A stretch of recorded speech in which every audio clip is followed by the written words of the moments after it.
The Black River Falls boys varsity hockey season is just getting started, and they have some high hopes for this year. Coming out of last season, we kind of had a lot of ups and downs, short season, pretty typical for a COVID year, I guess. But I think this year is a lot about growth and building up those players for the coming years. I think it's really important that we, keep striving, even though we got a hard thing going on here. Everyone's taking on responsibilities that they haven't had in the past, and they're really stepping up to the plate. Last year was challenging for many of the players and coaches due to COVID. This year they hope to go back to having more of a normal and successful season. I think our team goal this year is to just build on last year and get better. We had a shortened season last year because of COVID. We're likely to do better, but we want to build for the future. We have a young team and we have a lot of talent, and we want to make sure we do it right.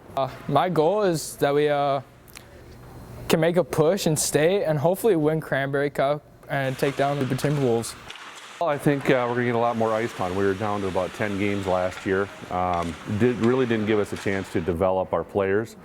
And everybody is there, everybody has a good attitude, and everybody's excited to have a full season. Captains' practices started on October 5th, and their first game is on November 26th. During the off-season, many of the boys have stayed busy to prepare for the season to come. They've been working hard. My biggest thing is keeping them active. I don't care if it's hockey or another sport. I just want them to not be sitting on the couch and, just being active and getting stronger. Just knocking off that rust from those off seasons, and also getting some things like worked out and getting to know some new people. A big part to having a successful team is creating bonds and friendships with each other. Over the years, the boys have been forming these bonds and still continue to create new ones. I'm most excited for the bond that we can form as a group and as a team, and just a good season. It's been very enjoyable for me to watch them grow, and kind of sad to watch them go at the end of the year. But that's the best part for me, is watching these kids grow up. Personally, I'd really like to make some bonds with the younger players. So I'd like to try and step up this year. Watching these players grow together brings joy to assistant coach Bob Madvig.